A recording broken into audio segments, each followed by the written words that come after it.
Hey everyone, and welcome to another episode of Afternoona Uncensored, where we come at you unscripted, uninterrupted, and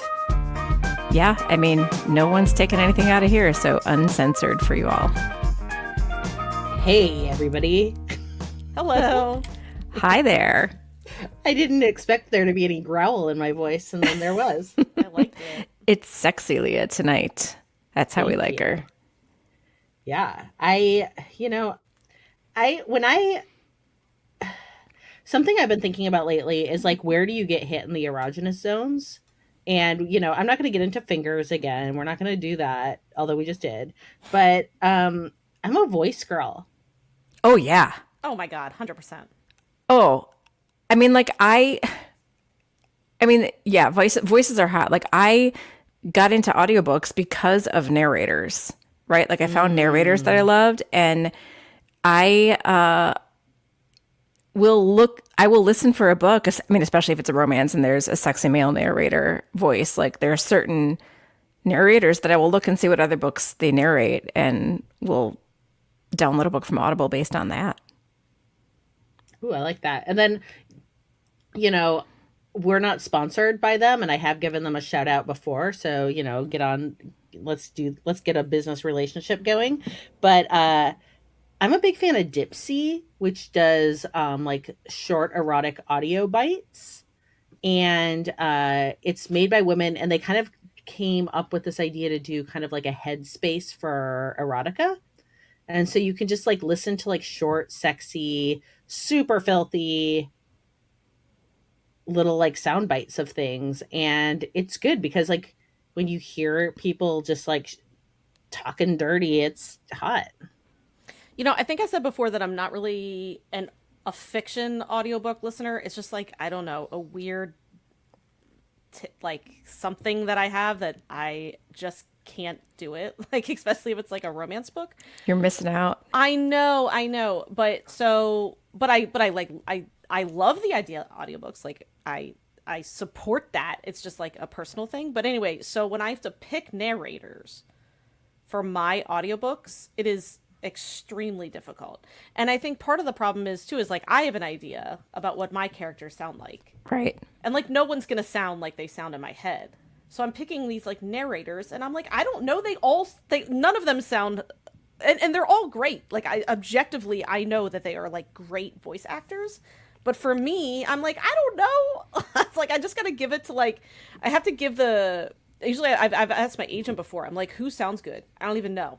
Because like, to me, they're not my characters. So I have a hard time picking them. I did have a duo that did like my first 7 Alien books, and like, they were great. They were really, really good. I actually really did like them. And I thought they did a fantastic job. But it's just so weird for me. And I cannot listen to my own words being read. Like, can you listen to your own romance? You can? Yeah, totally. Oh, Especially if I like the narrators. It makes me cringe. And it's like me. It's not them.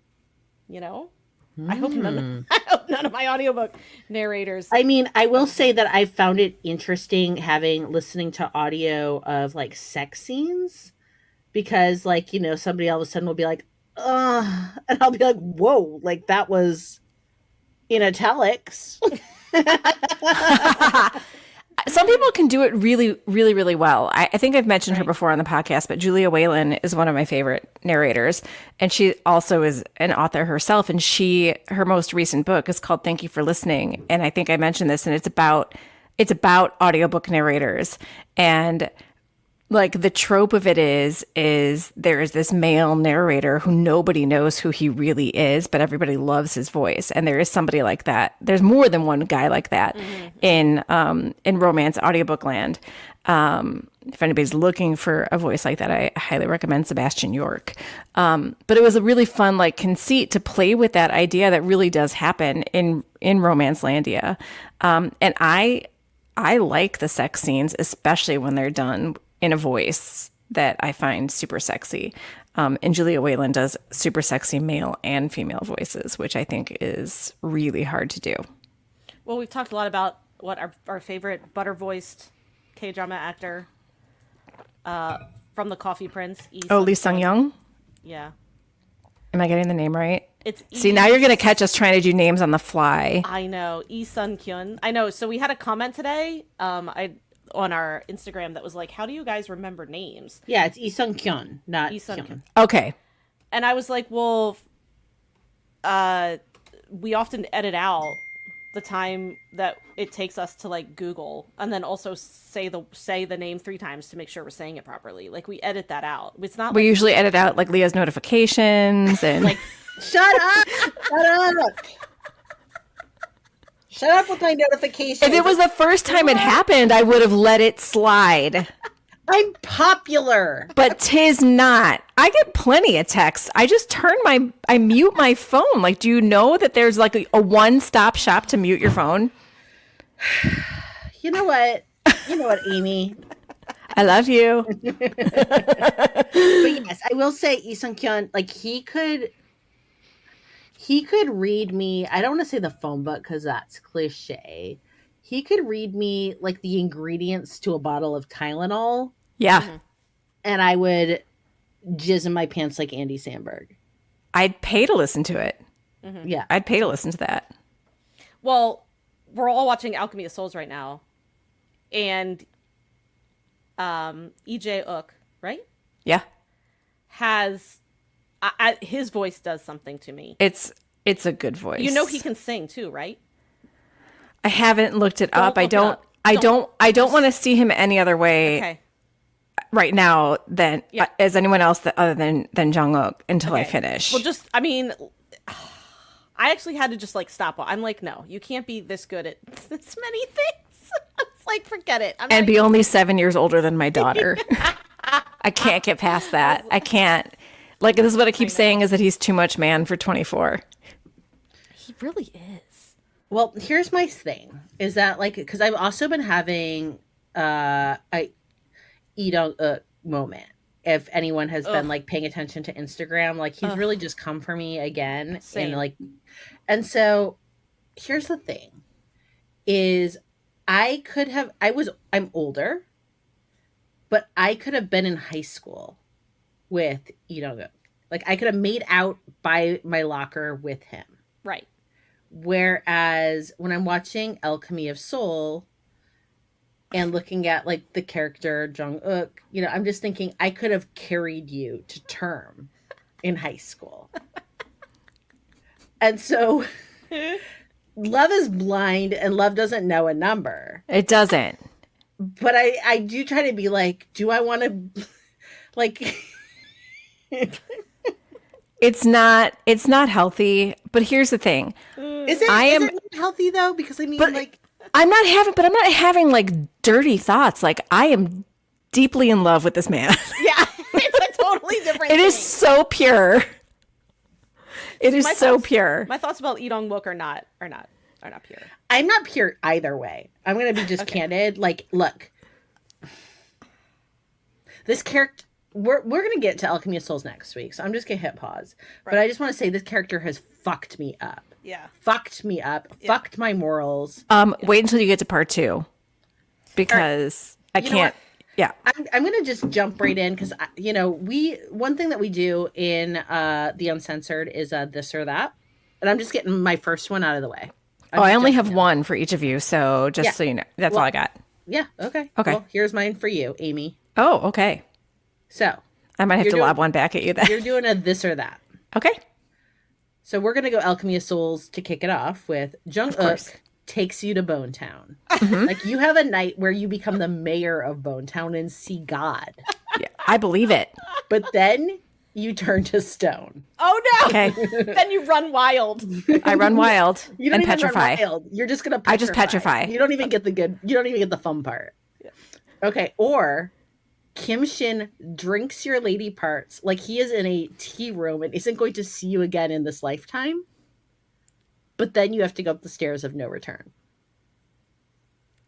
Oh my god! So here's the thing that I've been saying this week, and I finished part 1 of Alchemy of Souls, and I started part 2, and I said if part 2 sticks the landing, this might knock Goblin to spot number 2 for me, which I know for 3 years has been my one and only. Right. So the only problem I'm having with picking Jong Wook and then petrifying, which is I'm totally down for it, is knowing that I could have birthed him and I would not have been a teen mom, and that's But you're that like, weighs, fuck it. I'm also turned into stone. it weighs heavy. That's true. I know. I mean, like he's legal now, but like I have a 17-year-old daughter and he's 24, and like the only you're reason gonna be stoned. You're gonna be stoned. I'm either gonna be stoned. I know, but I'm gonna be stoned. But everybody's gonna know that Who cares? You're stoned now. We're really unpacking. We're really unpacking. With her. I'm having Yes, like we will all know. We will all know. everybody will know I'm having a moral crisis here, and because I know that Goblin Sticks the landing for me right now. Right now, I'm going with Kim Shin. Best oral pleasure. My best oral pleasure ever. And then I walk up. Do I have to drink the tea and forget it? No, I'm gonna let you remember it. Okay. Well, then, you know what? I'm going to come back. I'm going to be reborn and I'm going to be living in Daeho, the city of mages. And that's, I'm going to get it. I'm going to get another chance. So we'll see what my second life is like after I finish part 2 of Alchemy of Souls. Okay. And truly, if you're a mage, you can be ageless, right? Right? So who knows how old Jong Wook is? You have to drink the chase tea. Right. Or, just keep jumping into other bodies. So you may like all of a sudden look like a, pig shepherd. Yeah. Yeah, you never know. Okay, I'll save mine because mine for both of you, mine has an Alchemy of Souls part to it as well. So It's hard. we'll because spread them we're, like, out. We're all watching it. We're right in now. it, and we are And- in it. Yeah, and we are in the thick of it. Like, it's very hard for me to think of like other K-drama stuff right now because I am so in the thick of it. And we don't usually, the three of us at the same time, react to a male lead as strongly as all the others do. Correct. Right? Like, I mean, we all have like, we all like our male leads when we're happy with the drama, but we are all having this like ridiculous, like every day we're talking in our Slack and we're like, I can't handle it. Like Right. every episode, it gets worse. Like how It was much like we the love last him. lead that we talked about like that. That all three of All us. 3 of us. I feel like we like a lot of the same things. Yeah, but We do, not- but like that we've like literally been in love with the person. yeah, but not this like undying like need Where for we want to John like Wook. sister wife. And Yes. Yeah. Yeah. Oh, I would absolutely share. 100%. You know, would not. Yeah, I'm not Brit- sure. All I know is like I have lowered my floor yet a fucking again. I know. And honestly, my love is pure and filthy enough that I'm like, look, it is what it is. Like He does I'm not not look 24 though. I'm not Okay. apologizing. Like there are 24-year-old idols and they look 15. Okay, so here is a question that is coming from the Patreon. Okay. And it's coming from Wendy. So we asked our Patreon like any questions, anything, any AMAs that they would like to have. Ask me anythings for the pod. And I'm going to amend it a little bit because we are not all married, but we all are, part of families. How does your family respond to what is probably a ridiculous amount of time spent on dramas and feel about your probably unhealthy obsession with these young men? So my Sounds so dirty. I know it does, but here's what I love is that my kids think it's hilarious, and but they also like they love it for me. I think I talked about it on the pod when it happened that there's a mall by me that for whatever it's like indoor malls are like kind of going by the wayside in our area. Like there's not a lot. Like there's all these I like think that's empty happening stores. all over the country. Okay. So there's like, so many empty stores and stuff. And so we kept finding these like storefronts that were empty, but that had windows with big, huge, like ad sort of photos. But it wasn't, I don't know what it was advertising, but there were pictures of like Gong Yoo and Hyun Bin. And my kids were totally down to like take selfies with me in front of them. Like I'm like, you need to be in the picture with me. And my son, like, too cool for school, doesn't smile in the photos, but they took photos with me. And I actually brought up the age thing about Jung Wook to my son the other day. I'm like, so I'm watching this new drama. And I am very much in love with the main character. And when I do fall for a character, I always look them up. I want to know who they are, what else they've done, and inevitably how old they are to see if I'm a dirty ajumma. And I said, and he is 7 years older than your sister and 10 years older than you. And he just nodded. And I was like, but it's Fantasyland, buddy.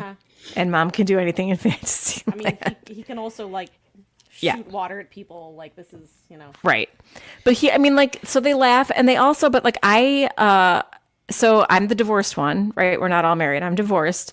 And I 50-50 co-parent with my ex. And so my kids are with me for half the week and him half the week. And so I have nights like tonight when I'm potting with you guys where my kids aren't here. So when we get off, I can go, lay in bed with my laptop and watch K-dramas for hours, which I usually do. I try to multitask. I watch K-dramas on my phone while I'm on the treadmill. That was something that I started during the pandemic and I've gotten back into it. So yeah, I mean, there's a lot of hours that we put towards this, but I feel like my kids still have FaceTime with me when they're here. Yeah. So, I mean, most of my K-drama watching, like, especially now, is at night. So I'm watching it, like, the kids are in bed. My husband's watching his own shows. And so, and he'll be even like, what are you doing? And I'm like, watching my show. And he'll go, okay. Like, he, like, knows. I think he... But it's healthy for you guys to each have something for yourself, right? For sure. And I also think he treats this as another job for me, like not in a bad way, like in a positive way. Like he's like, oh, okay, yeah, you need to get that done for the pod because that's on your schedule. Like he like gets it. So he just kind of like lets me go. And I mean, it's not like I talk to him like, oh, hey, I got the hots for Jung Wook. Like I don't do that. Whereas I tell my kids, I'm like, okay, look, I'm having a moral dilemma here. I don't, but I mean, I had to tell him recently about Anoju, and that was rough. I talked about that last podcast. That was hard. That was really hard for me. But at least Anoju is like, because when you say it out loud to somebody who doesn't know, right, it can sound a little crazy. Well, like I told him, I was like, look, after the whole "you don't wash your face" incident, I was like, we posted a bunch of pictures of Dong Wook, who like clearly takes care of his face, and of course, my husband's like, oh. He probably, like, in a joke, but he's like, oh, I'm sure he uses Irish Spring on his face. And I was like, never. He would never. He would never. He would never put bar soap and then I near that glowing face of his. And I was, like, so offended. I was like, he's sponsored by Chanel. Like, I was so mad. But anyway, so, yeah, I mean, he just supports, I guess, he knows it's like a hobby of mine. And my daughter has started to watch some K-dramas. She likes like the scary ones, so she likes the zombie ones and stuff like that. And she also likes K-pop. So well, that's right. My son watches the zombie stuff with me, which is super fun. He watched, All of Us Are Dead. Like he's totally down for season 2. Yeah, and so I think that's the thing too, is that's like a bonding thing I have with her, which helps. So, yeah, I mean, like, how do I want to begin with about this? Is I feel like what this all comes down to is the female gaze. And have I had my husband question sometimes, like, not happily, like, because I'm pretty open about female fantasy spaces, and I've really, like, I can pull up a chair and talk for hours about this. So, yeah, he can sometimes be like unhappy and be like, one time he used an example and it was like, how would you feel if I went and like hung up a bunch of like K-drama actress posters like above my tool bench? And I was like, interesting point. Let me explain why this is fucking flawed. And so let me explain again why I find it flawed. So, that would be an example of male gaze, where we're reducing a female to an object, right? Mm-hmm. And their value and worth is happening because of like their ability to be looked at.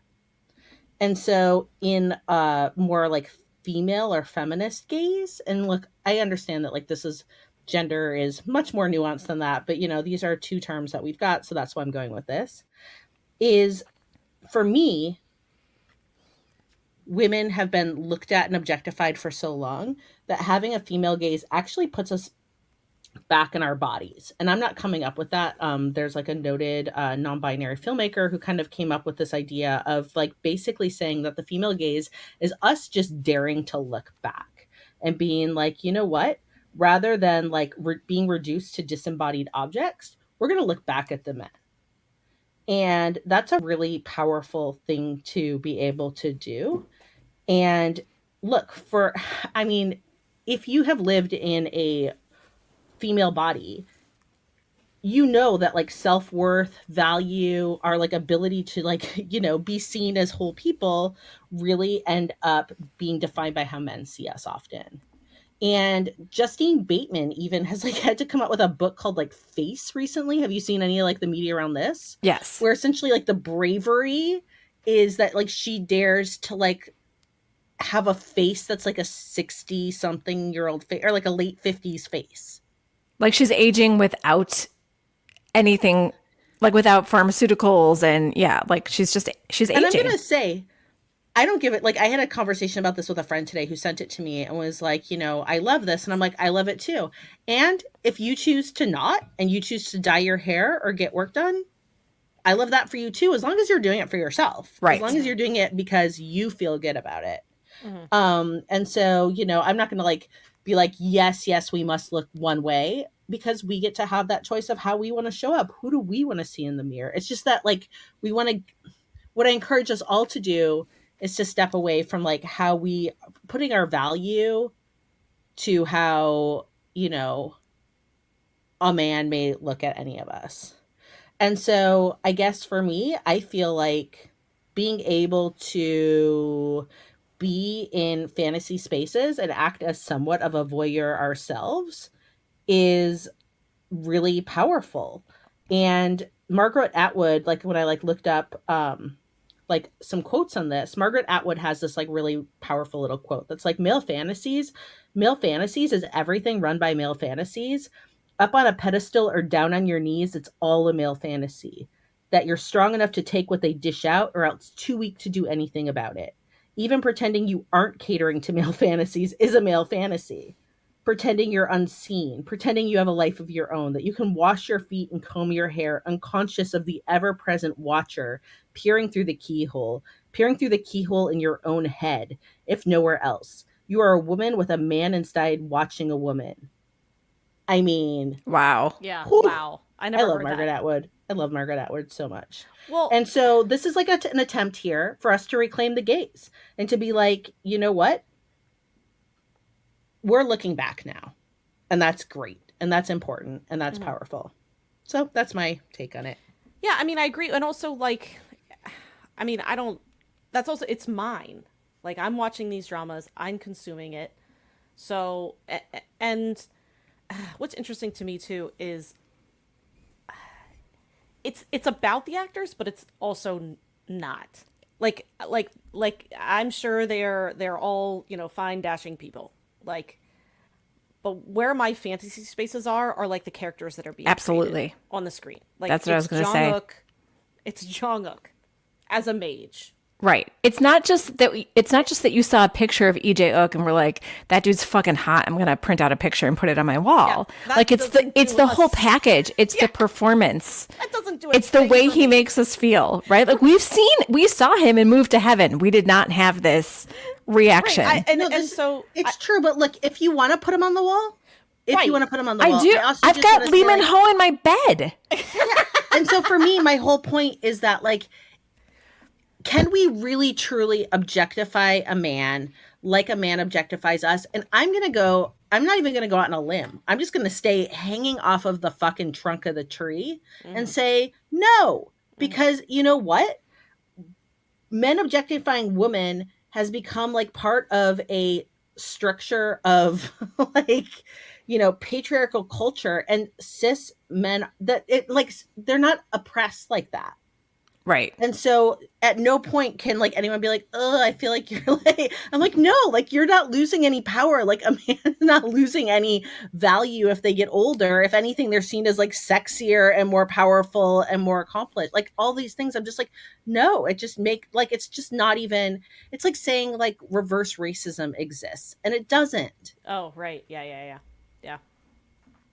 Yeah, it was funny because we were at like a holiday get together, and like a distant relative like looked at Neil and was like, "Oh, like I really love your like white and gray hair," which she's right. Like he looks better, I think, with like salt and pepper hair than he did with like brown hair.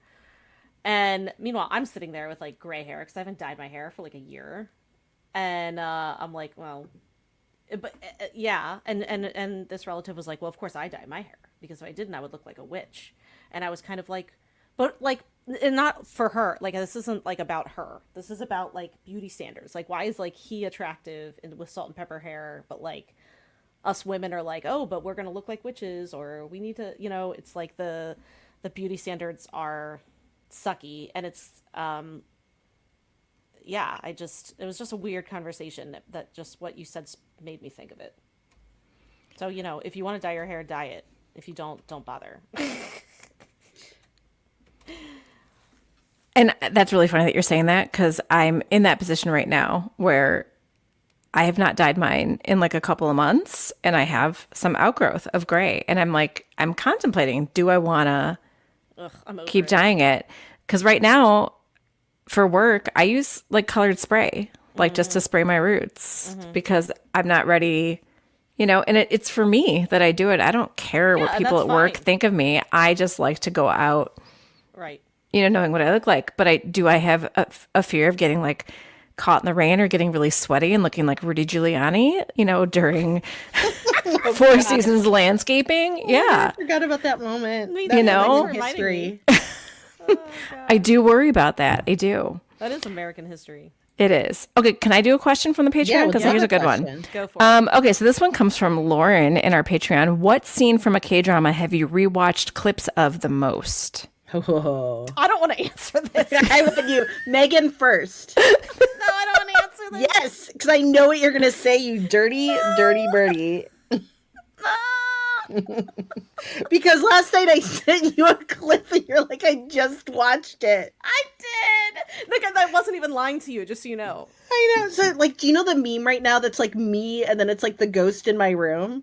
Yeah. Where it's like a person's like watching something and then like the person next to them who's like in a white hoodie and blonde hair like starts hitting them excitedly and that's like the ghost It's like in the room. ghost who's watching it with you? Yeah, it's so funny. So I sent it to Megan last night. And Megan, what was the scene? I hate you.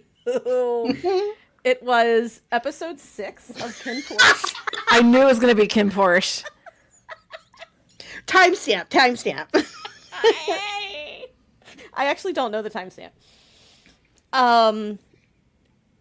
It's the bathroom scene. It's the mutual masturbation bathroom scene. You know what? Cut me some slack. I just was having a night and I was like, I could really watch that scene again. And I did. And see, this is the thing though. And this relates back, not to like harp on this, but like maybe maybe like this is like the difference or maybe I know we're being very binary right now, but like as far as like the female gaze goes, mine is always centered around a situation with specific characters. Like that scene in Kin Porsche is very hot, but there's a specific reason why it's hot based on the buildup of the story and the two character arcs. It's not, yes, it is objectively like really sexy, but to me, it's way sexier because of the story of the characters and it's them. And I feel like that's the way like any of my like fantasies are. Like I always have to have like defined characters. Like why can't I just have a fantasy like a normal person? But I can't. Like they have to have like characters and arcs and stories. Like that's just the way I am, and that's the way that Kin Porsche scene is. And oh my god. So yeah. Anyway, I did just rewatch that scene. I rewatched it a lot. Sue me.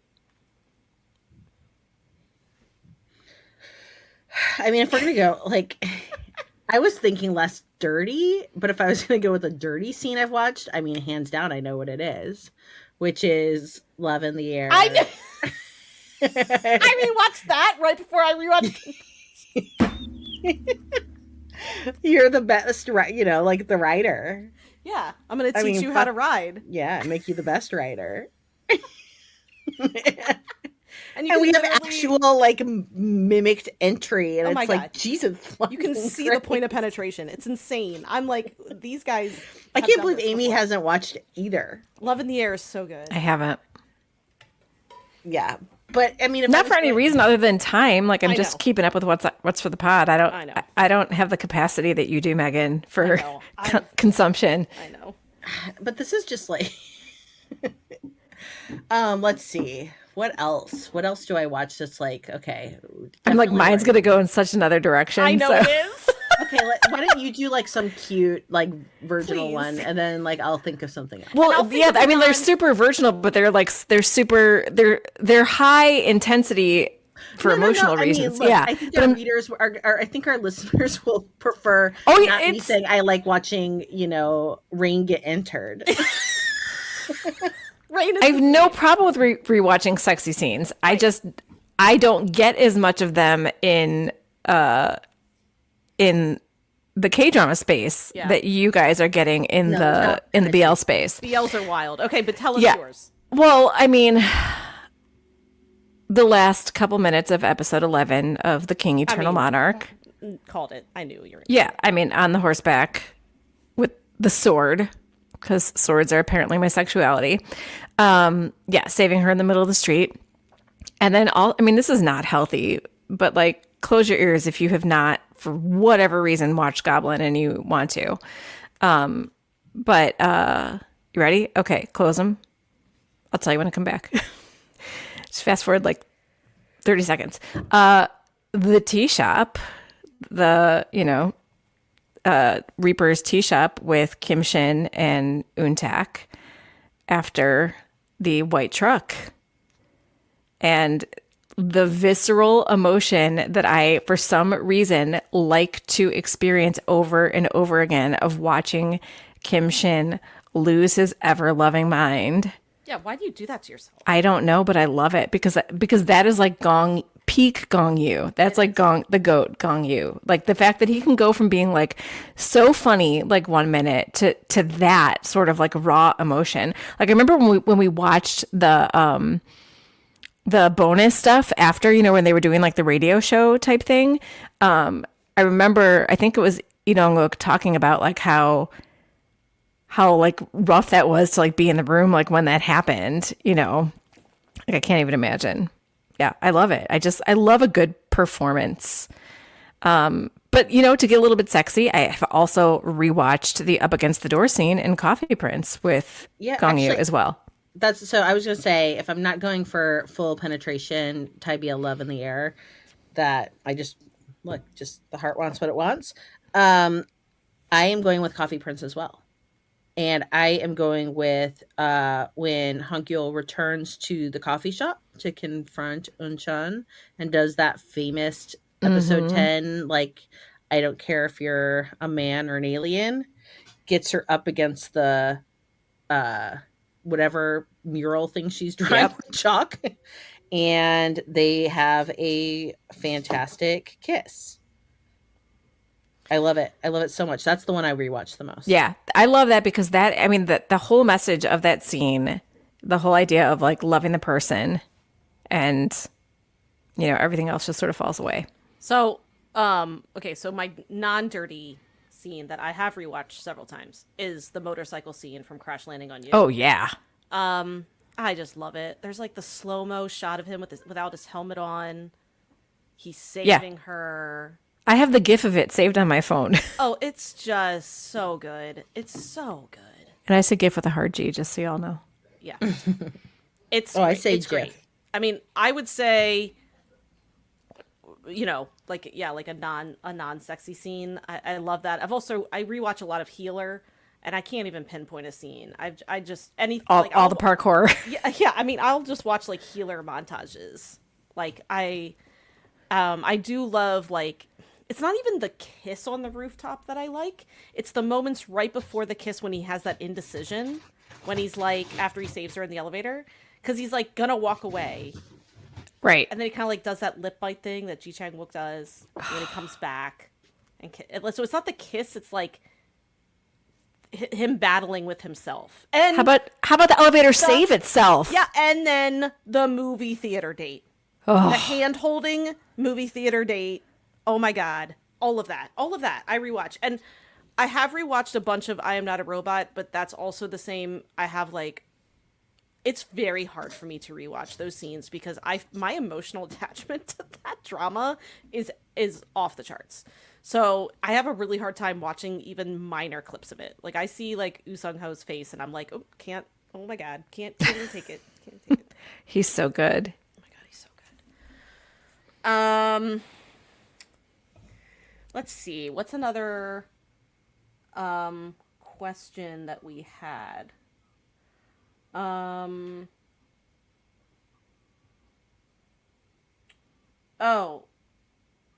How have dreams impacted your writing? But from Monica. And seriously, how do you find the time to watch so much? I'm both impressed and jealous. And actually, someone else said that. I want to say that. Melissa said, you all have kids, work outside the home, watch multiple K-dramas for your weekly podcast, and are published authors. How do you find, like, the time to, like, write your novels? And I just want to say, first of all, I don't work outside the home. So I do write full-time. And I also wouldn't say I put in full-time hours. No, because you got to fit the nap in. Fuck you. Megan's like, oh my god, I stayed up till 2 a.m. watching this K-drama, but you know she took a nap the next day. So. Absolutely. Are you kidding me? Yeah. But my kids are still on like the younger side. I am kind of like, my husband has a demanding job, so like I'm the one who's dealing with them right after school and stuff like that. So parenting's a full-time job too. Well, yeah, it is. And so I just want to make that clear that like I am not working outside the home. And I also take breaks sometimes between books. And that is often when I will literally just watch K-dramas for like a week. Like I take a break from writing and I mean, you give me like a week with no schedule. Do you realize how many K-dramas I can fit in? So I often do that. So I just want to say that. I just don't, I literally, and this will bite me in the ass at some point in my life. Probably already has, but I don't sleep very much. I get a solid night of sleep for me would be 5 hours. Are you serious? I didn't know that about you. Mm-hmm. I sleep so much. Oh my god. What do you sleep at a night? I'll go to bed a lot of times I go to bed at like midnight. I sleep until like 7:30. On the weekends I'll sleep until 8 or 9, and then So what time do you like have to get the kids up in the morning and stuff? Well, yeah, I mean we get them up. There's not a lot of time. We're always rushing in the morning. I'm like, you sleep till 7:30. When does school start? Like my son's bus comes at 6:50. The bus gets them at 8:07, and we are usually just ready. I was like, we live life on the edge here. So my son, when my kids are with me, my son gets up at 6 because his bus comes at 6:50, and he can get up with an alarm, but I'm usually getting up and getting ready for work then anyway, so I wake him at 6. And my daughter gets up on her own because her school starts later. When my kids are at their dad's house, so like tomorrow morning they'll be at their dad's house, so I will sleep in maybe until 6:30 since I showered tonight. But I'll be up probably until like 12:30, 1 o'clock. So on the weekends I'll sleep more, but like my body is so used to this rhythm that I can't really sleep past 8 o'clock in the morning. Oh my god, I could sleep until noon probably if I was given just.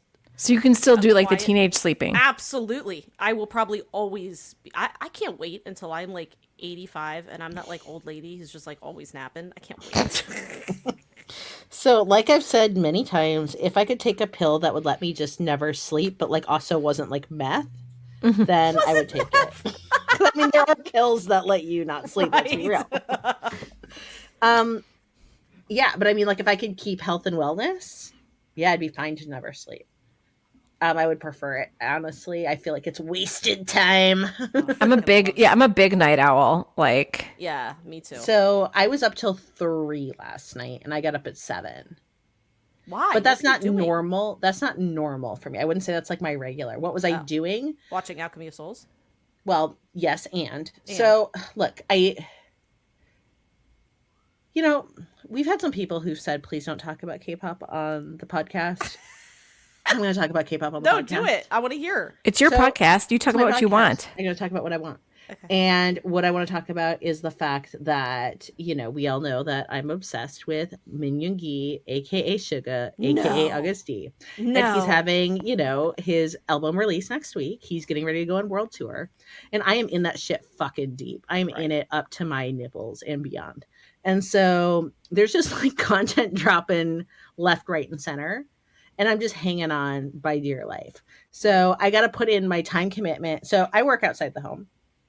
And I'm a little different in that my writing journey has kind of like, it didn't stop per se, but it's definitely really different than Amy and Megan's at the moment. Although one of my goals this year is to actively plot and write a book for myself again.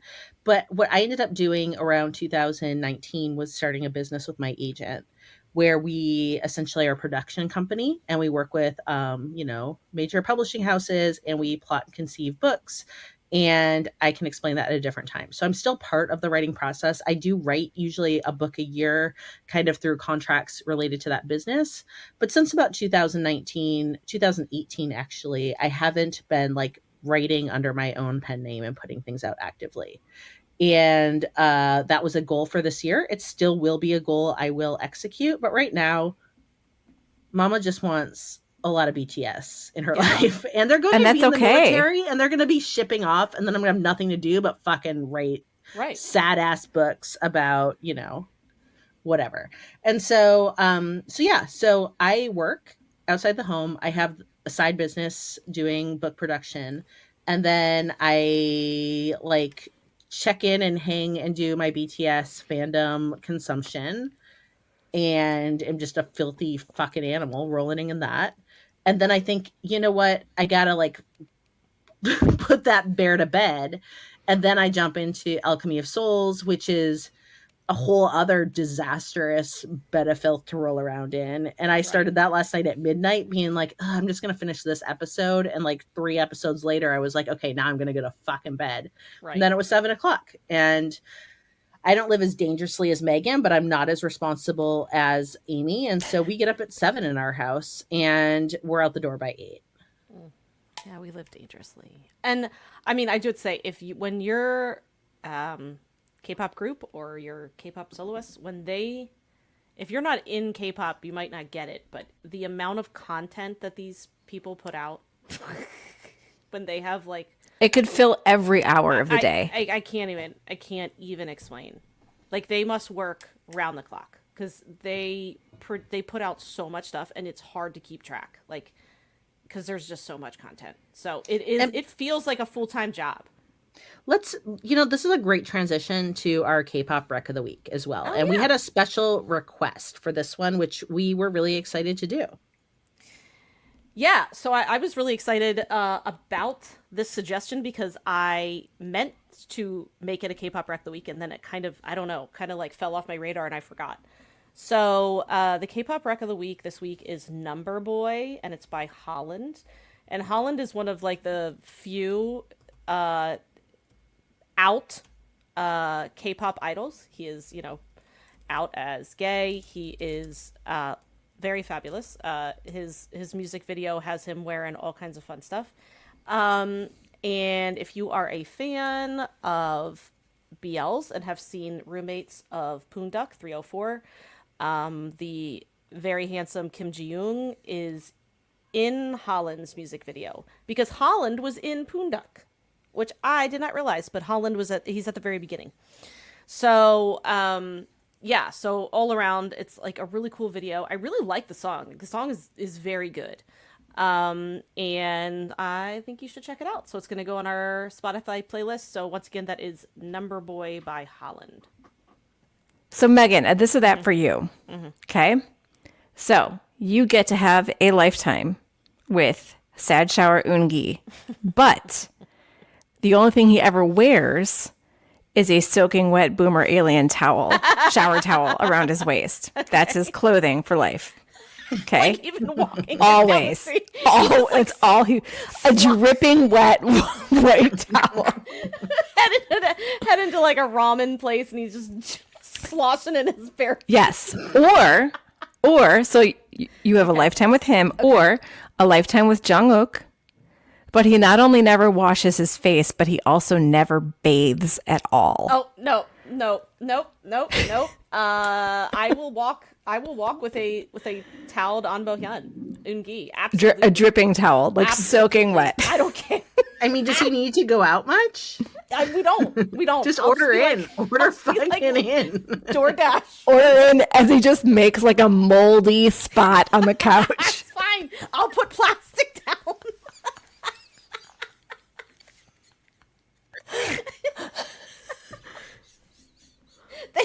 They make waterproof mattress pads.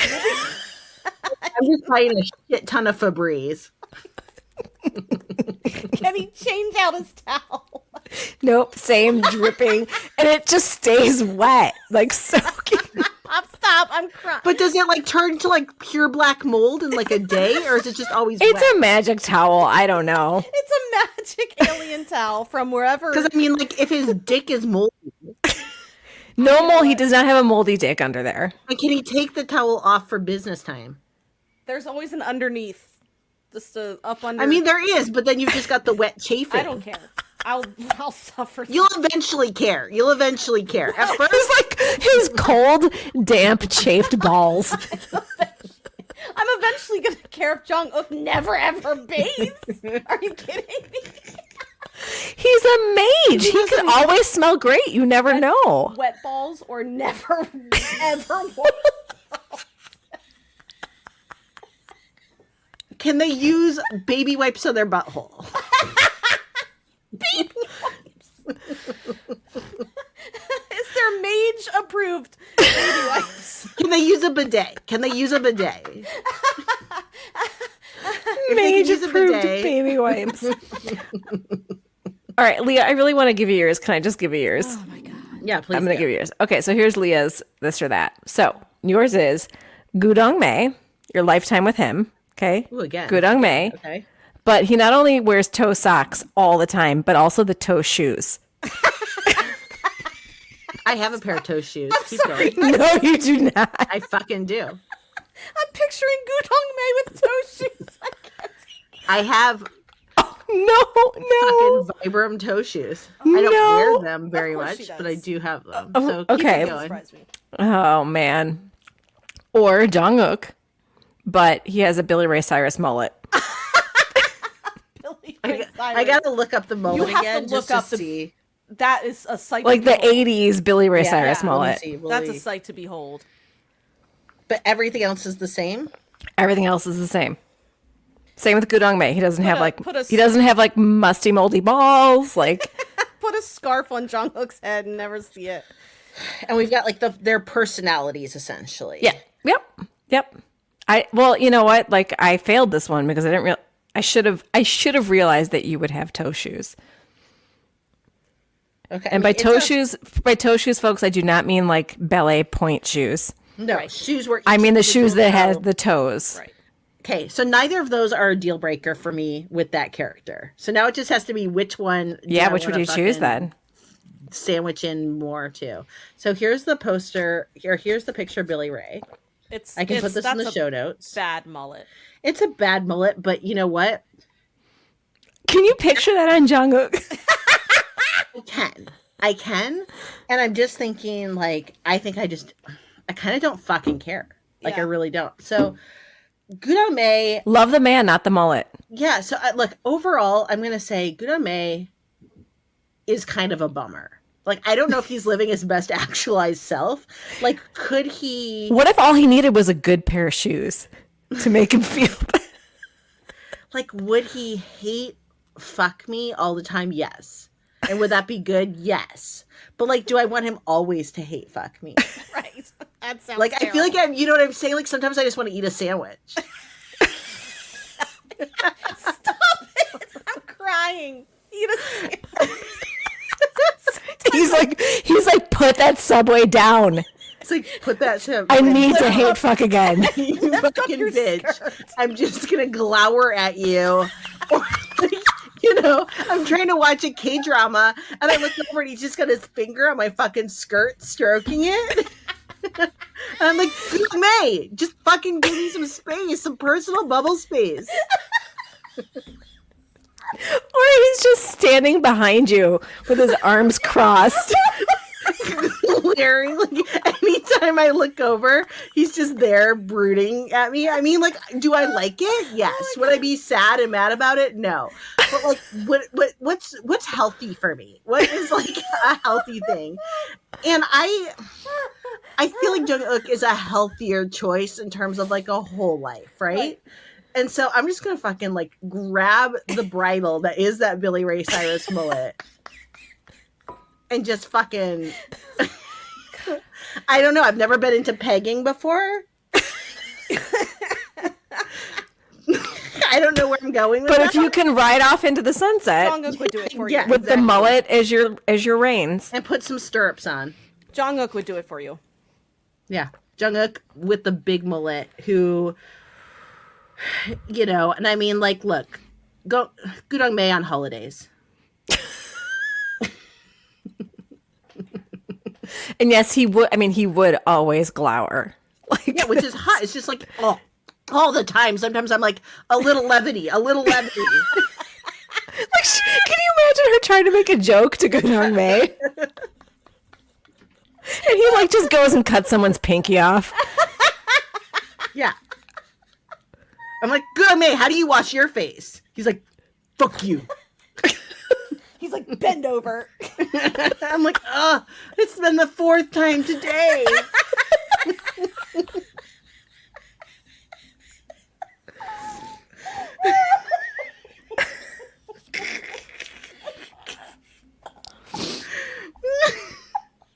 I have a headache. I'm crying so hard. The problem is that like Nick keeps telling people in the world to go listen to this podcast.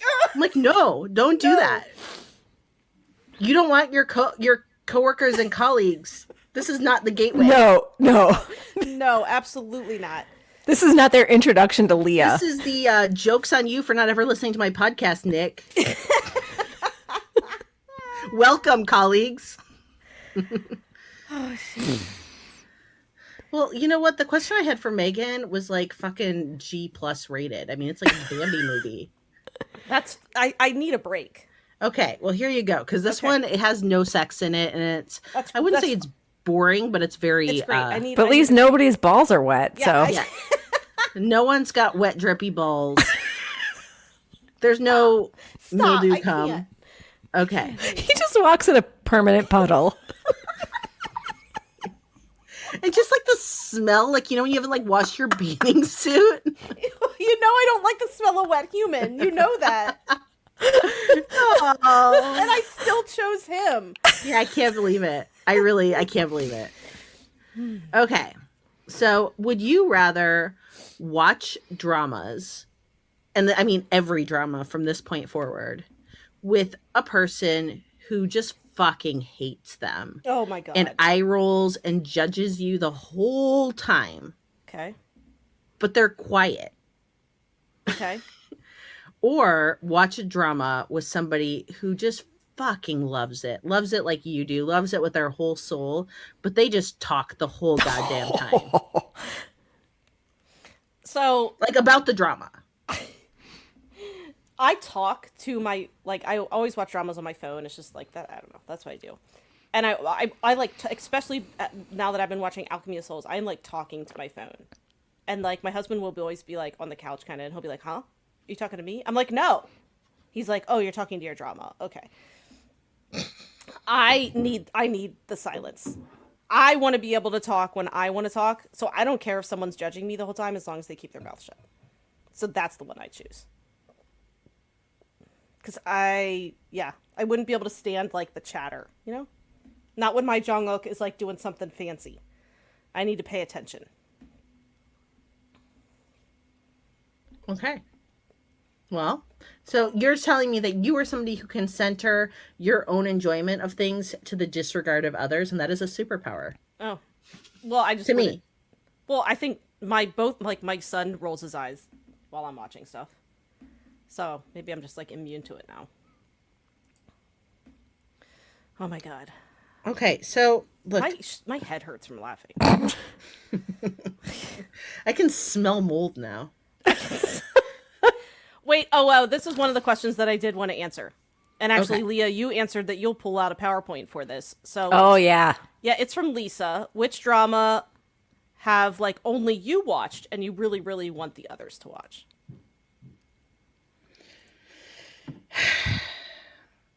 So, do you have predictions on the one I'm going to say? Yes, Okay, what is it? Our Blues. No? God, Okay, fuck no. which you did already. We just so you know, we do have a podcast episode. I don't know, in the last few months where we try to sell each other on other podcasts. We did, and you know what? I'm actually doing a podcast At other on dramas, you our- mean not other Oh, podcasts? other dramas. Sorry. Yeah. Go And listen we to do this have- instead. We do have an Our Blues podcast that will be coming that neither of you will be doing. Oh, okay. And I'm sad because I do want to watch that one. Okay, so Amy, what's your guess? I feel like it's going to be historical. I have another idea. King's Affection. Me sang. Yes! Yeah. He sang. Fucking in my top 3. Yeah, I can't believe I didn't add that one. That's a good one. Yeah. And so at some point, I want everyone to see me sing for a couple of reasons. One is, without romance, it is still, it's about human spirit. It's about dreams. It's about connections. It's about non-romantic love between humans. And it's just about like, who do you want to be and how do you want to show up in the world? And who do you want to be the person that like people see when, you know, they walk through the door. So I just find it a really powerful and affirming life drama that just got me in every fucking last feel I had. Yeah, I'm not surprised. I should have guessed that one first. Okay, so I'm gonna say 2, and I wouldn't say these like, well, the first one is like K-drama royalty, which is Rain or Shine. And I know that's on our schedule, so I guess I'm cheating a little bit, but Rain or Shine was spectacular. It was truly, truly a really, really great drama, and I loved it. I loved it a lot, and I know that our listeners really want us to see it. So that one.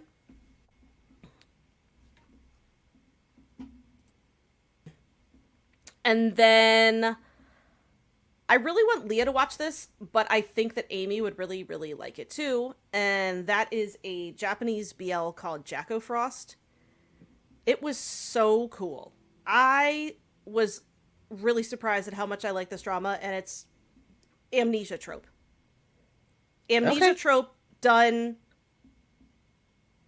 Jack really O'Frost. cool. Jack O. Frost. I do like Japanese BLs. I think they have like such a tone to them They that have I just really like. such an interesting tone. I like Amnesia. Yeah, and it's a really interesting amnesia plot. I just thought the whole thing was done really well. I thought the characters were interesting. They weren't necessarily like always likable, which I also like. Like they were complicated. They felt like real people.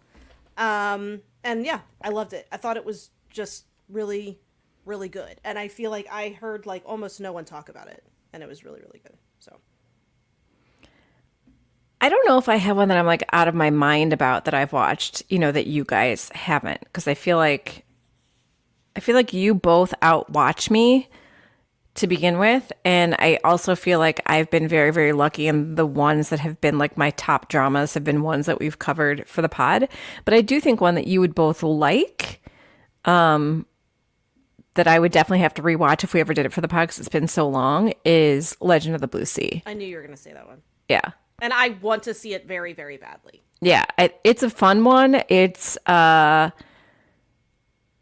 yeah, I mean there's a lot going on, and it's, you know, it's Lee Ho, so of course I love it, right? Right. But it's also Jun Ji-hyun playing a mermaid, and we know her physical comedy from, you know, My Love from the Star, and So picture her as a literal fish out of water, like learning how to walk on legs and eat like a human. And the comedy is like unbelievable. Right. It's really good. But then there's like, I mean, there's definitely, there's, you know, because there's also, we've got, you know, our man Sung Dong Il as a serial killer.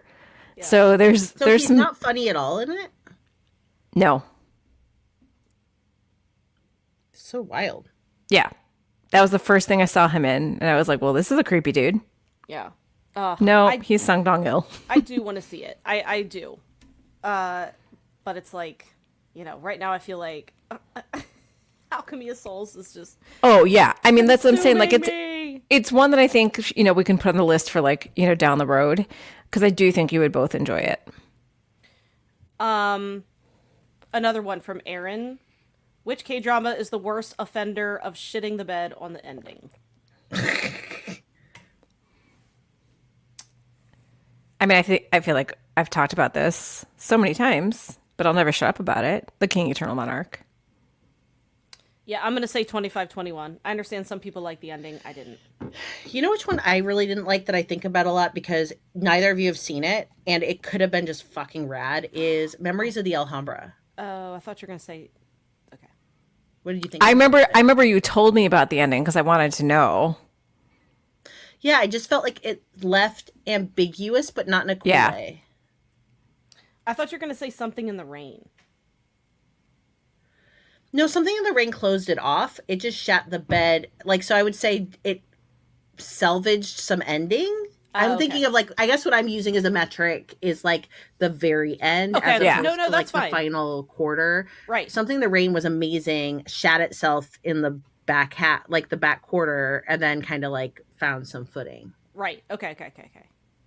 That makes sense. Whereas Memories of the Alhambra, I thought we were like going towards some sort of like reconciliation, and then we kind of left it on this cliffy, which like I don't know. I wasn't looking for like this wasn't like literary fiction. This was like an act like romantic suspense, and so leaving it on that kind of a cliffy felt like what the hell was that? Like I feel very like I feel like you like took me to the tea room, went down to business, and then we were like, well, I got to go to work. And I'm like, wait. So, here's something I want to talk about. Is the trailer for The Black Knight. Yeah. God damn. So, everything about this feels up my alley. You know what? It gave me Mad Max feels. Oh, yeah. 100%. And I love Mad Max. Like, I'm talking Tom Hardy Mad Max, Charlize Theron Mad Max. Have you seen Kim Woo Bin in anything yet? No. Oh my God. Actually, no. Wait. You do not know because you didn't watch Heirs and you didn't watch Our Blues and you definitely didn't watch Uncontrollably Fond and don't. Like I did. I took that one for the team. He's like been like a side character, but I don't think so. No. Yeah, so this will be my first. You know what? I'm gonna let this one pop my Kim Woo Bin cherry. You are in for a fucking treat. I mean, we're all gonna watch it, but like Kim Woo Bin, talk about voice. Talk about falling for a guy's voice.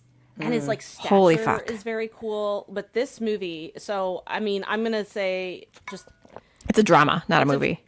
This drama. So the premise basically is it's in like a post-apocalyptic world.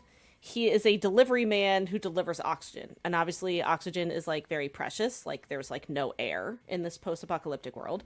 And so essentially he almost like drives like an armored truck, right? And so like thieves will try to like steal the oxygen. So he has to like protect his truck. And apparently like just from I got from the trailer, being a deliveryman is, you know, a very like high sort of like status symbol. And he looks amazing. The whole world looks like dusty and cool. They drive these big trucks. Like it feels very Megan. I just want to say that. Oh yeah. And I am so pumped. Like it better be good. Well, I have been hearing about this drama, I feel like for more than a year. Right? And I kept looking for it. Like, when is it coming? Are we going to get it? Like, had no idea. And like, you could look it up on Netflix, but then there would be no date. Mm-hmm. Right. So I mean, it comes out in May, like it drops in May, and I cannot wait. I'm so excited. I'm so excited. And then I think we should also mention the Tale of the Nine-Tailed 1938 trailer. Which like they're still like, fighting with swords and stuff, but then all of a sudden they have like shotguns and it's very like Wild Wild West looking, and I am here for it. It looks so cool. And I'm like feel hesitant. Like, is it going to be crazy? Is it going to, what? Yes, it'll be crazy. It has to be Of crazy. course it's gonna be fucking crazy. And be. Kim Bum, I forgot how much I love Kim Bum till I saw him again, and I was like, Oh, yeah, He I looks- just love him. he looks again like super conflicted. Like looks like there's a lot of Rang brothers, like interactions, which is what we want, right? And But I'm curious because like this is gonna be all the like times that they just hate like we're not gonna have any like the friendship part. No, I don't think so, because from what I'm seeing in the trailers, like I've seen there have been like positive stuff with them I think in the they're trailer. gonna do a little retconning. I think, Yeah. There has to be. yeah.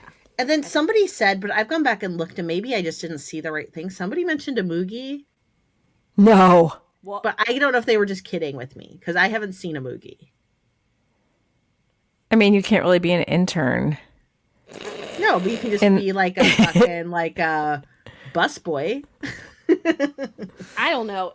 I am very curious how they're going to do the whole. I don't know. I don't know. And you know what? I'm okay with like just it being bananas and not tying in super well. I am too. No, I honestly. just want to see them together. I I just I want want it it to to be be crazy. I want it to be as crazy. Me Like too. I just want them to just make it. I want a Chinese lantern level crazy. Yeah, I want like nutso. But then is there going to be any making out? He has a love interest. Yeah. So he just like was doing it dirty to Gia. Well, this is a prequel.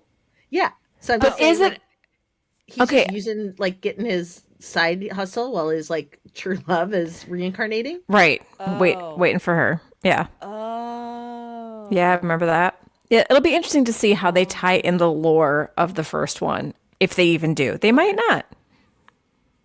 And will we care? Not a whole lot. I mean, correct. I mean, I want Lee Dong Wook to kiss. Like, I want him to. Yeah. Like, I want that. So just throw someone in there. Yeah, I guess I don't fucking care too. Yeah, I don't fucking care. I don't fucking care. I'm so excited about it. And Lee Dong Wook is like, he's promoting it like hard on his Instagram, as he should. Yeah. I love it because it shows up in my feed like every day.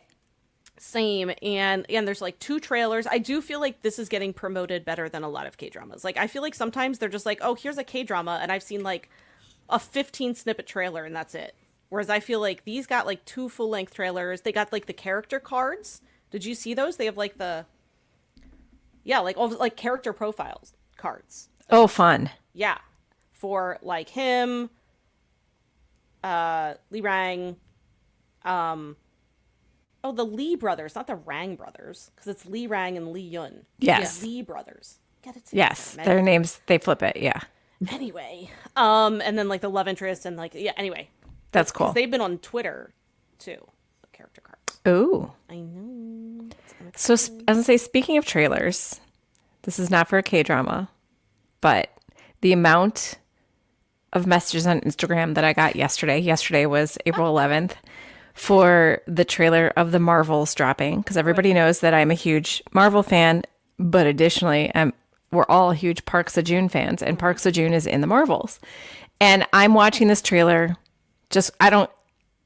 I'm excited for the story of the Marvels, and it's a bunch of superheroes whose powers get mixed up. And that's great and that's fun. But I'm watching this trailer, waiting. Is he going to be in the trailer? And he is, for like a second and a half. Yeah. And everybody's going out of their minds about how Marvel did him dirty with the hair. I know, it's like, Amy, you're like, And I'm not like, judging yet.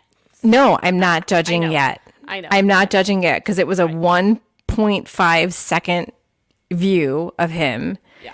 And let's just see how it all plays out, because it is, I guess we could call it a bit of a Marvel mullet. And it's not It's not the best Marvel mullet I've ever seen. So It reminds me a bit of Loki's hairstyle. it is a little Loki. Yeah, it is a little Loki, So you never know. which I don't mind at all. Maybe they'll pull it back later. Yeah. Give him a little half pony. That'd be cute. Give him a man bun. Yeah. That's fine. Yeah. So anyway, I'm not judging the hair until I see it. So I that didn't hate it. I didn't hate that. no, I didn't either. But I also said that I would Jungkook Billy Ray Cyrus, so I'm not really like right, hair. exactly. So that doesn't come out until November 10th. But of course, I've got that earmarked, and I am so Really? pumped. That far away? Yeah, Oh, yeah, so pumped for my kids and I to see a Marvel movie that has one of my favorite K-drama actors in that it. is really cool. That's going to be really cool. You'll go to the theater for that. Oh, 100%. We see every Marvel movie in the theater. Yeah, that's what I thought. Oh, that'd be cool. Yeah. All right, well, I will wait for you to tell me. Well, you have a lot of other Marvel movies to watch before you can watch this one anyway. Yeah, I know. I haven't watched the Marvel movies. Or Star Wars. Okay. Well, I watched The Princess Bride. You did. You And- you definitely get points for that. Yeah, and I liked it. So, okay. All right. Well, thank you for letting me scar you with, fantasy spaces, letting Megan scar you. Amy's actually the one to blame here. You're the one who enabled us tonight. That's what I'm here for. You know what? I may not have the dirty watch over and over again scenes, but I will send you guys to dirty places with my this or that. Oh my god, those were good. Seriously, the back of my head. When you laugh too hard and the back of your head aches. That's me. I'm gonna have to take Advil to go to bed now. I love that I'm cracking myself up. Keep thinking about poor An Bo-hyun walking around in that sloshy, wet, cold towel. I just keep thinking of the water dripping down his legs, and everywhere he walks, he just leaves his wet footprints. All he can really wear for shoes are Adidas slides. And his feet are slipping out because they're all wet.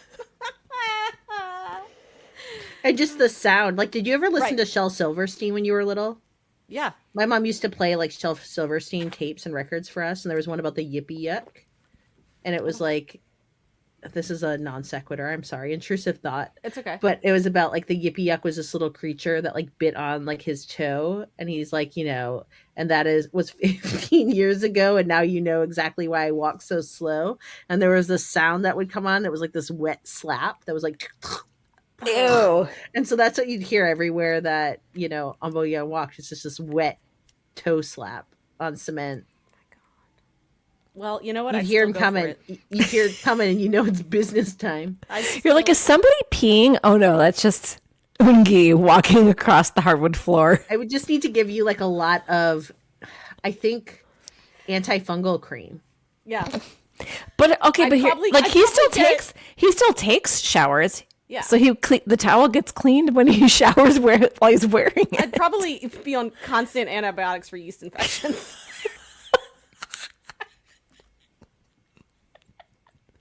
Oh my god! So we're gonna end this on moldy cock. Moldy cock is hashtag moldy cock. Hashtag Afternoona Delight podcast. Hashtag moldy cock. Listeners, please looking don't. forward to your feedback. Please don't do that. Oh yeah. Yeah. This was fun. That was another uncensored, and that was a lot. I had a great time. So I hope you guys did too, listening. If you Thanks, didn't, I don't know everyone. what's wrong with you? Because I'm just kidding. Okay. All right, we'll see y'all next time. Annyeong. Annyeong. It is Afternoona snack time, and we're coming at you with our April bonus content for you. And what are we talking about tonight, friends? In many circles, it's known as the moulet. Who says that? In France, they call it moulet. In the old country. But the English has bastardized the pronunciation. Yeah. And we now call it The mullet. Just like there's a fish called a mullet. Is there really? Yeah, there is. So here's the thing.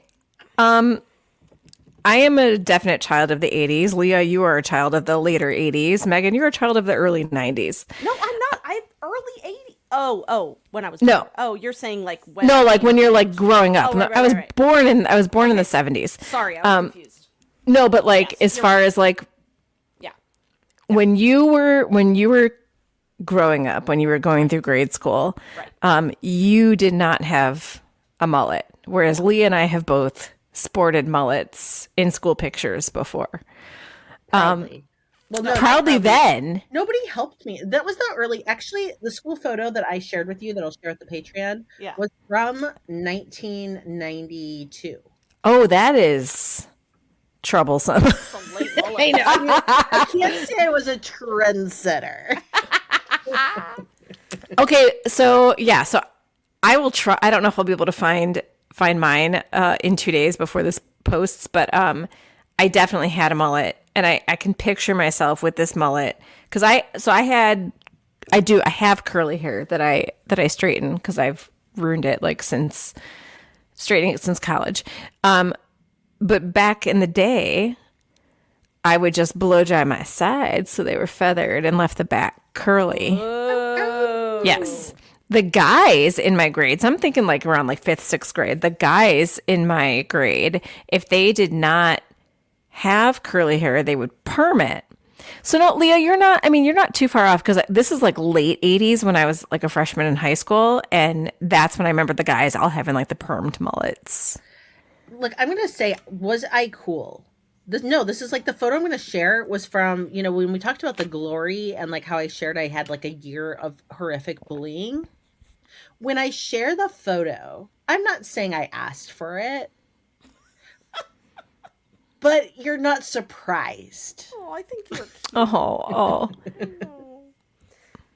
So No, I came from the time of frosted tips. Like Justin Timberlake. Yep, frosted tips. That was very big. I remember those days as well. So anyway, when I look back at mulleted me, it's not a look that I would want to sport for myself now. However, there's something going on in K-drama and K-pop land where mullets are looking mighty, mighty good in 2023. So good. And we've had pushback. We've had pushback on the Instagram where people have said no. I disagree. Yes, we are hardcore disagreeing, and this is our podcast. So yeah. And you can disagree with us. That's fine. You can disagree, but you just have to know it's not going to... You're not here to change our minds because they're made up.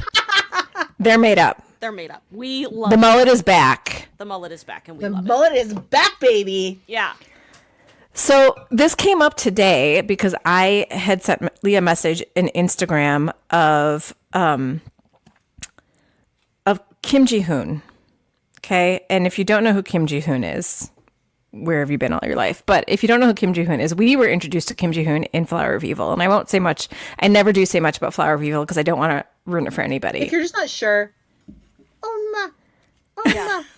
Oh ma. And he has a few screws loose. Yeah. Okay, but he's also, what's the one that he's in right now? Is it Love to Hate You, Hate to Love You? I always say it the wrong way. Yeah, I think that's his latest role. Okay. So that's, I think, what he's kind of almost doing promo rounds for. And he has long, in it, he has longer hair. Oh yeah, no, and he in Flower of Evil, he sports a ponytail and it's hot. It's hot. But there is an ad right now that he posted on his Instagram. In the past, he posted a teaser for it yesterday and then the whole ad today, I think it is, where he pulls out his ponytail and just takes a scissors to his own hair. And the result is the fucking hottest mullet I have ever seen. And I messaged Leah because I'm kind of losing my shit over it. And I said, I don't understand how mullets are so hot right now. Right. And Leah replied to me, right? Are we in the upside down? Because we are loving mullets. Yeah. I just want to get my fingers into every, it is time to have that party in the back. That business in the front and that part in the back. But so here's what I think is different. Here's what I think is different about the 2023 mullet from the 1989 mullet, or for Leah, the 1992 mullet.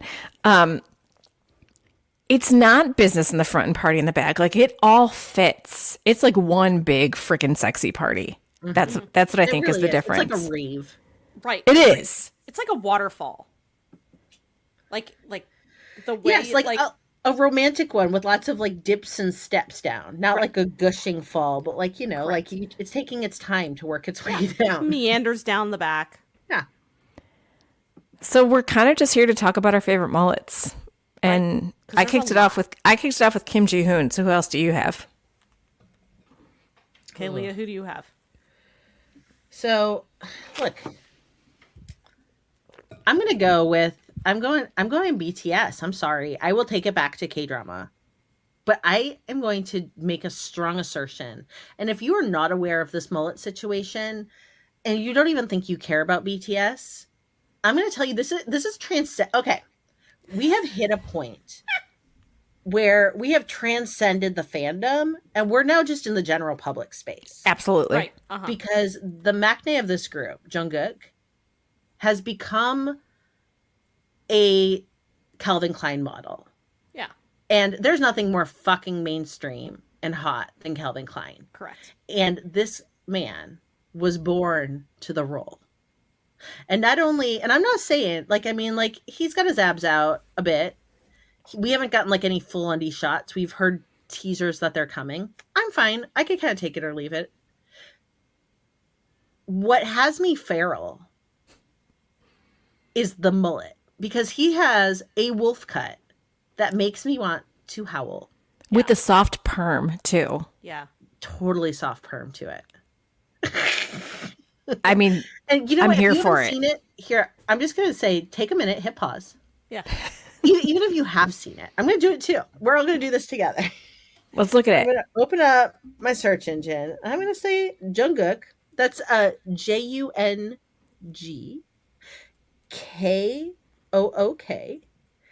And then I'm going to say Calvin Klein.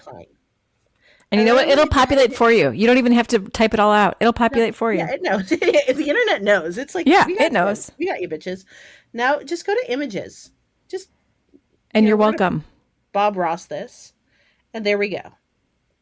I mean, the first one I'm seeing is Jungkook on his knees, leaning back, a little hint of his abdomen.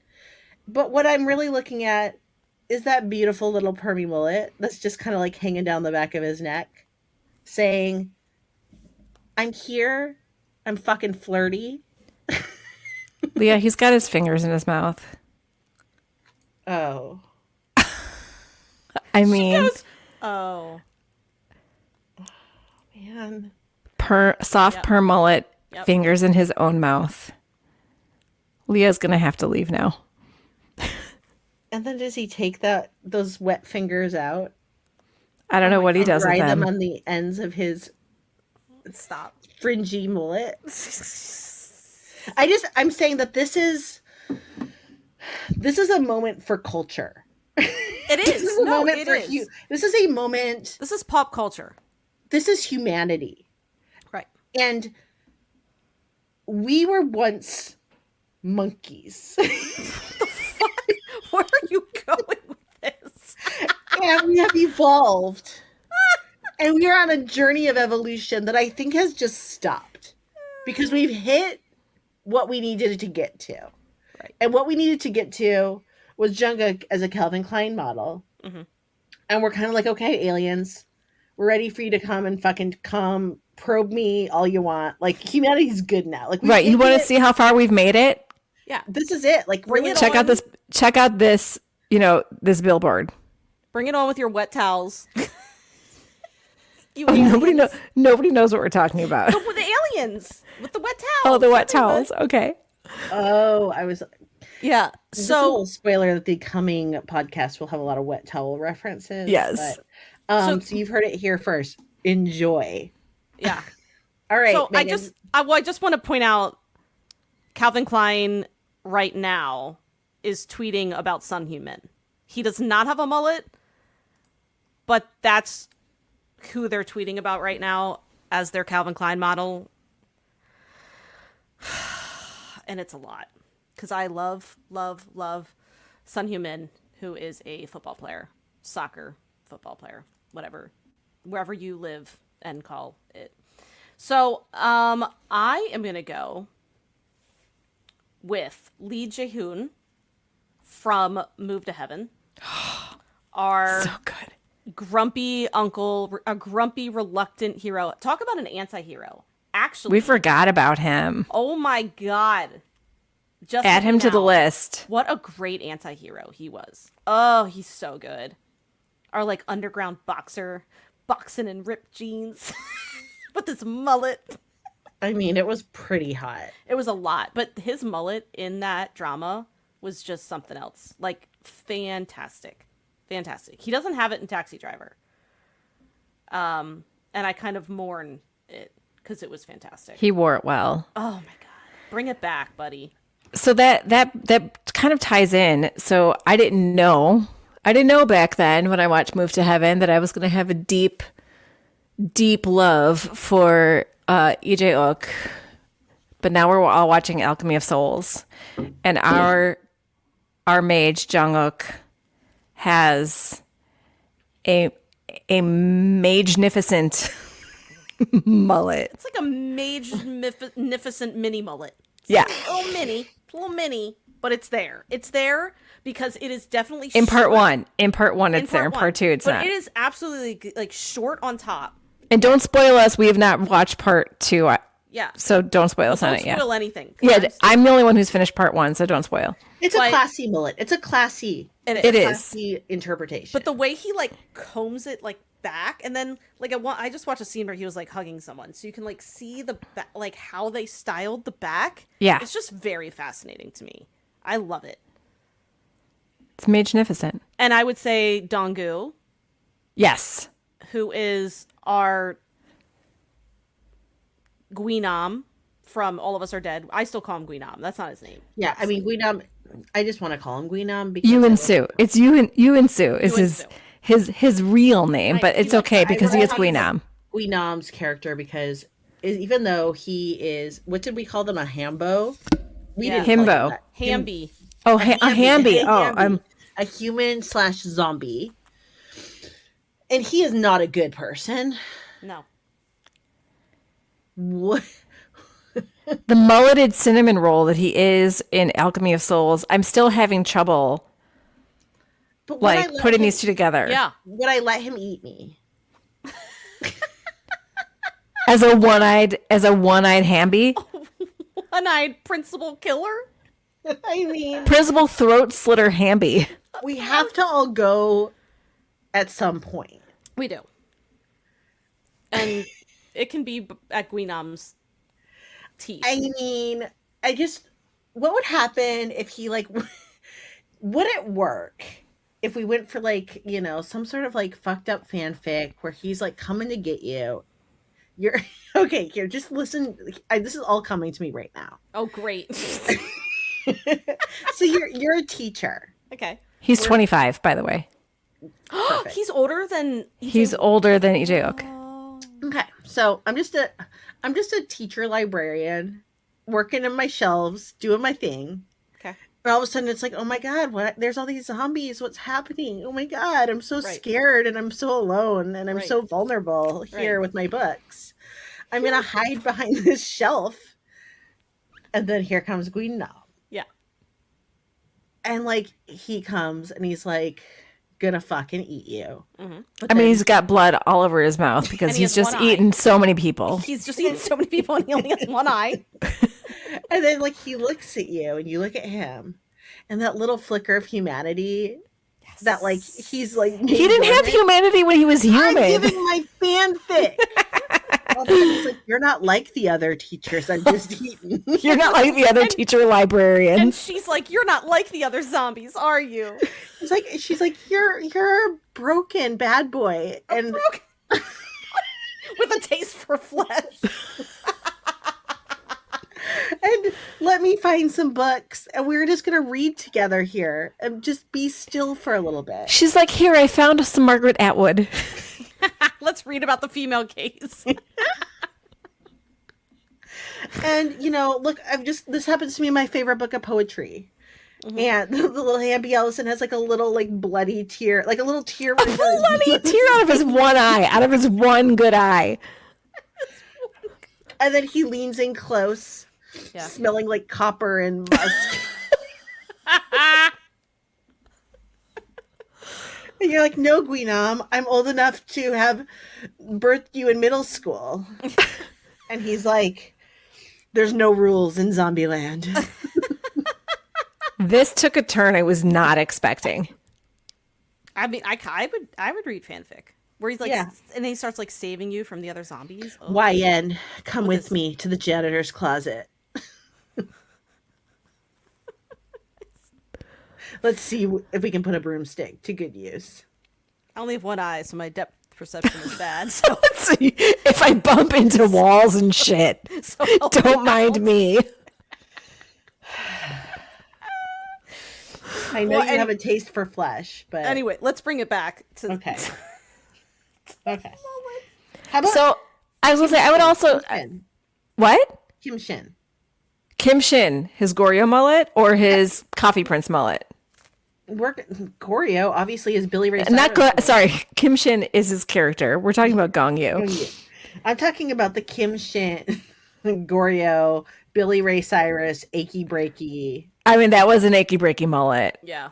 And I still loved him then because you want to know why? Because he wielded a sword very well. And swordplay, like literal swordplay. I have to keep saying this every time I mention my love of swords, is that I actually mean swords and not somebody swinging their cock around. Right. So, but yeah, so I will take the Kim Shin Goryo mullet during the Goryo dynasty. But when Kim Shin shows up in modern day Seoul with his Goryo mullet, he needs a makeover. We also have Hwang In Yup from True Beauty. So he was also in Sound of Magic. I'm not sure I'm going to talk about. But he was in True Beauty and had a very good mullet in True Beauty. Like that actually feels like a true mullet to me as well. You know? Yeah. And That's it's like a a permed mullet too. like another good permed mullet. Like the perm is a thing, the soft perm. And I'm gonna give it to our missing BTS member for now, our Kim Suk Jin in the astronaut video. He's got, it's more of like a floppy moppy mullet. You know what I mean? Like he's got more on top that kind of balances it out, but I'd still call that a bit of a mullet, and I dig it. Yeah, I mean, as far as K-pop boys, I also had a lot of ATEEZ members have mullets, have done the mullet, and it's fantastic. Hongjoon, he is the leader of ATEEZ, and he's done like different colored mullets. I mean, we got everything. Yosong has done a mullet, and so has Mingi. I'm really into it. Like every single time they have one, I'm like, please do not cut your hair. Like this looks so good. I don't know what it is. I really don't. Is it the styling? Is it the, is because I feel like they all seem to have a little bit of a perm to it. Though. Yeah. Like they're definitely doing some like A soft wave. yeah. I It don't works. know what it is, but it works so well. And then I try to think of like Western celebrities with mullets, and I'm like, ugh. No. I mean, look, I'm finding it cute. I work on a college campus, and I've seen some pretty cute little mullets Really? going around. Yeah, but I'm really like, I really like them. I think it's like the wolf cut thing. I really like a wolf cut. I think it's hot. I think it's hot in any person with a head. If it's a good wolf cut, I like it. Person with a head. You could be a zombie, a Hamby, a human. But if you If don't you have a head on your shoulders. if you don't have a head, though, it doesn't look good. Right, a headless mullet. Head in a box. It's not gonna be. Oh, we're gonna go like Seven style, like Oh yeah. head in a box. Yeah, so that's it. I think it was just that, like, I think this is a polarizing topic. I feel like there's people who, I want to know if there's anyone who gets converted. Like, did you look at Jungkook as a Calvin Klein model and be like, you know what? I was thinking, what the fuck are you talking about? Mullets are never going to be hot. And then I saw it and was like, dear God, what is that thing? So I want to toss another one out there to Princess Google. Bride reference, actually. I wanted to toss another one out there to Google really quick, which is Nam Joo Hyuk. I don't know what drama it's from, but he is sporting a really nice mullet in the photos. Nam Joon Hyuk. Nam Joo Hyuk. Mullet. Okay, I'm looking. Oh. Right? Oh, what is that from? I don't know, but thank you, Yeah, it's a good mullet. internet gods. God, why is that? Why is it so good? And so this is a mullet that looks a lot like, I haven't watched True Beauty yet, but this looks like the True Beauty mullet. Yeah. That was also, I mean, that's just a great mullet. That's a great mullet. I appreciate it. Um, What's that from? and then Baekhyun has also really had a good mullet. So, Oh yeah, from his I think that's the Coco Bop era of EXO. yeah, so that's Baekhyn. And here is a slashy where we have him in EXO as an idol, but also having ruined my fucking life in Moon Lovers. I hope so. He's back from the military now, and he's doing some EXO stuff. But I am really hoping he's in another drama soon. He's going to get back to work. He's so good. I mean, he was so good. And I still laugh about how I was like, who is this absolute gorgeous, hilarious angel? Why have I never seen him before? And then to find out, like, oh, he's an EXO. Like, oh, he's like one of the famous, he's in one of the most famous K-pop groups. Okay, do you know who else has really had a mullet in the past that's just been underratedly good? Who? Lee Joon-gi. Oh, yeah. Why didn't I? Oh my God, you're right. God. And he has the for it. bone structure, yeah. Because I think the mullet really favors often the very delicate bone structures. Yeah, like the thinner faces with the sharp noses, almost like the fox features. I yeah, think like that's if you're what gonna it do that favors. fox face with like the feathery mullet with like that little tinge of perm to it. Ooh. Yeah.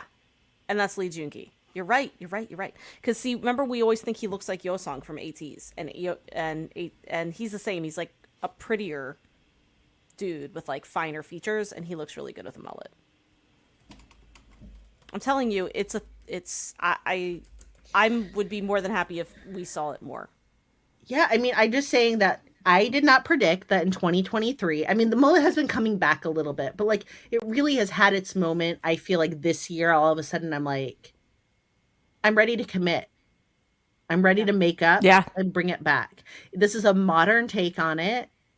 I don't feel like we are going into like that, like, I mean, Billy Ray was the worst offender, really.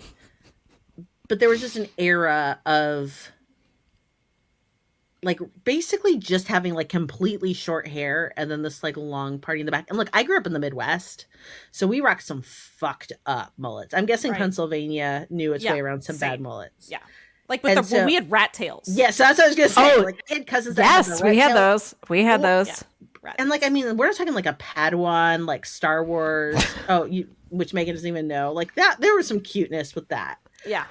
But this is like people with like, my cousins had like shaved heads, like buds cutted down to like number one razor shaved heads. And then the tail. Either a tail or just at the very bottom of their hair, just thin baby long strands what down. was with that? Oh, the worst. The worst. Some style should never come back. But then you know what? Lee Joon-gi is going to do that. And I'm going to be like, oh, well, damn. I mean, if one of the K-pop boys does like a rat tail, I just at this point, I don't know myself anymore. Right. I don't know if I could ever get behind the rat tail because I was not behind the rat tail in the 80s when it was a thing. Right. My brother had one. Well, I was never behind it, but yeah, we will share our own personal mullets and mullet journeys. Well, you know what? Remember I said that I had a bad haircut in college and my friends called me Frodo? That was mullet-y. So let me try to find evidence of that. I'm pretty sure I have a folder in the basement that I got when I graduated high school that like it was all my school pictures from like kindergarten through, that was like all part of my transcript. I was like, well, this is odd. And aside from there having to be a mullet in there somewhere, there was also, this is a little bit of a non sequitur, but my mom dressed me in the same outfit like 3 years in a row for picture day. Mom. Like a plaid jumper. And when I say jumper, I mean like not a sweater, but a jumper like, you know, like a skirt where like a skirt shirt outfit thing where you have to wear a shirt under it. So it was like this plaid jumper with like, and then I think I had like a different colored turtleneck under it some years. But like, How did you wear the same thing 3 years? You didn't grow? it was like early. It was like, I don't know. It was like elementary school. Sometimes those things can almost like Yeah. like the Like that type of thing where it's right. Like there's no belts. There's, you know, it just hangs on you. It just got shorter and shorter. So Right, the it got elastic goes, like, shorter. up your ass. Ugh. And that wasn't in the picture. No. Just Don't from bring here that up. back either, K-pop boys. We don't want that either. We think we don't. I'm just saying, don't bring no, anything no. back, because apparently we don't want it until we do. And then we get it in K-pop, and then it filters its way to the drama side of the house. And all of a sudden we're just like, fuck, I guess we all do want that. I guess that's the poster I gotta hang on my wall. Now we have it on Calvin Klein everywhere and everywhere for God and Country. God, the best. So Okay.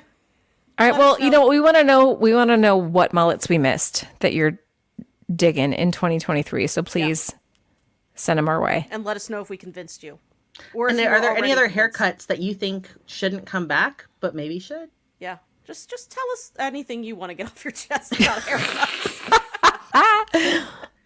And heads. Just like This is like what would look good on somebody with a head. And if you have any little, like, you know, YN fanfic thing on Guinam, Yeah. I Share. want to hear it. Share with the class. He's like, I'm so thirsty. I'm like, it's okay. I put my hand trembling in his, squeeze the fingers. Stay with me, Guinam. His nose starts Here. bleeding. Just, you can have my pinky. Just eat my pinky. I don't need it. I don't need it.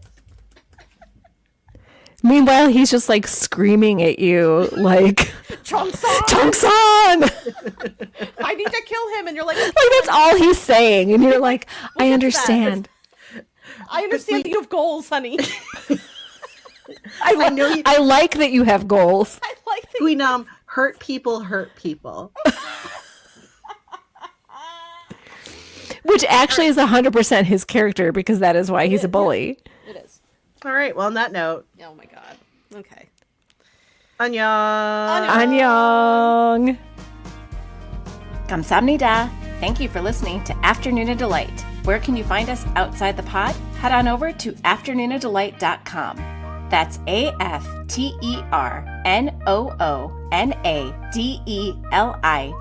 AFTERNOONADELIGHT.com. You'll find links to all our social media, our book recs, K-pop and K-skincare recs, and if you want even more Afternoona Delight, because really who doesn't, you can join our Patreon, where you can choose the patron level that's right for you. Join in daily K-drama conversations, listen to bonus podcast episodes just for patrons, and participate in our monthly live K-drama support group via Zoom. We can't wait for you to be a part of the community. Until next time, annyeong!